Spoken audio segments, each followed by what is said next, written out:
Boy, nowhere else I know, I can tell you We tried that. a coffee shop, but I mean, I really, since Edinger died, I don't know. Honestly, I, I just discovered Edinger 6 weeks ago or so. Mhm. And until then, I was sort of flailing around in Jung. I knew it was important. And, Well, you needed somebody to go in and help organize some of that stuff. well, I guess the point is that um, Edinger uh, opened the veil on what happens in analysis, which is something I never knew. Of course, I'm not trained. And so I was reading Jung and I'm saying, yeah, boy, this is interesting. And yeah, it really connects with me. And yeah, these experiences are like the experiences I've had and so on. But I never really grokked what it meant until I read Edinger. And then I said, of course, that's what it is. And that's what God is. That's what God is going back to 500 BC, for crying out loud. And what are we thinking?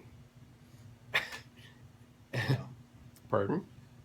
sometime we ought to discuss democracy and what that means, because you've got all these people totally forgot what democracy means. Well, that's definitely true. Okay, that's They're definitely not true. nurturing democracy. They are nurturing the warrior. They're nurturing everybody's got to win, and there's at all costs, and there is no Well, compromise. that's the pathology that Milton Friedman introduced into the business schools, As right? Free to choose, except that everybody who's in control is free to choose a way to control.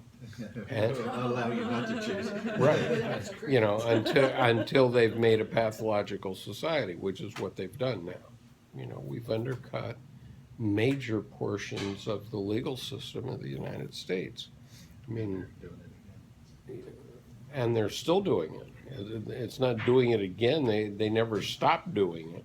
I mean, there's a very interesting Edinger comment somewhere in the I think it's in the interview where he's talking um, about sporting events and how they used to have very deep psychological meaning. Um, so things like the Roman Colosseum and so on, they had very deep meaning, but that they've lost their numinosity, and now they're very superficial. And he talks about, Because there's no blood. yeah, there's no blood. Right. Well, that's right. Probably true. Edinger was asked about music right at the end of this thing. Let me just read the last couple of, Two more minutes. but this is the last two paragraphs. Okay. One final question about music. Neither Jung nor Freud seems to have taken much pleasure in music, I gather. How about yourself? I've noticed a recorder in your home. Edinger. I don't think that's true of Jung. That's not my impression. From what I've heard, he was quite responsive to music, but it could be quite painful to him to listen to performers because he was so aware that they didn't know what they were expressing. I'm not sure who told me that, but it may very well have been von Franz. My relation to music, I'm highly untalented musically. In my adult years, I took up the recorder and played it for a while. I very much responded to Bach. I very much responded to Bach, Mozart, Beethoven, Brahms, Schubert, Schumann. I don't like modern music. It's like modern art. It's a kind of self destruction that's going on. It mirrors the state of our collective psyche. There's not much beauty and depth in it. Question. It doesn't comfort or console us or offer us something redemptive.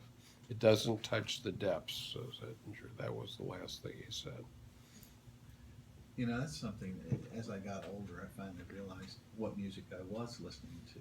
You ever thought about what you used to listen to? Mm-hmm. In fact, I kept listening to it, sort of like my paintings. Mm-hmm. and because I kept learning from it, and I also depends on where I am. But a lot of the music I listened to was there was an anger to it, but it was also a idea of growth. So it was like fighting to grow kind of music. Mm-hmm. So I just, it was interesting to me to see what it was I was listening to when I Well, listened to a range of stuff, but when it came down to it, like if I broke up with someone or I started a new job or, there were certain kinds of music I would listen to that would relate to that.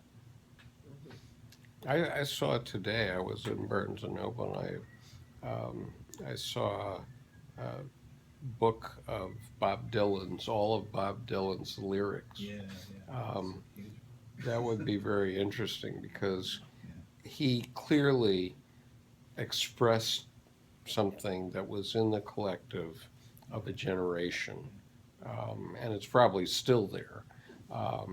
Where have all the flowers gone, and those sort of those sorts of messages that resonated deeply with us when we were young, and still do. Okay, they still My do. back pages was always, I don't know where he got that from. It was like so mature for My back page. my back pages. Oh, Have my. you ever listened to that? No, I'm You know not what sure that I is? have. No, I'll have to look it up on YouTube. Yeah, I'll have to look it up. I think I'm going to go back and buy that book because. Well, look up My Back Pages and listen to him sing it. Mhm. Because I told my kids, I said, I would let one of my students do a dissertation on this song.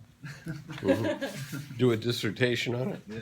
Uh-huh. I said, if that would be allowable, because there's enough in it, in that little simple song. Well, I think it's quite impressive that the Nobel Committee selected Dylan Yeah. for literature. Just to get over the sort of prejudice that it has to be a novel or poetry or something. Or Nothing well, else. it is It'd just poetry, be of his course, but volumetric. This huge- pardon? Body so of work. much. It's such a huge volume of work. Oh, there is. Yeah, I mean, I could pick on a lot of songs. That one always keeps coming up in my brain. Yeah. Because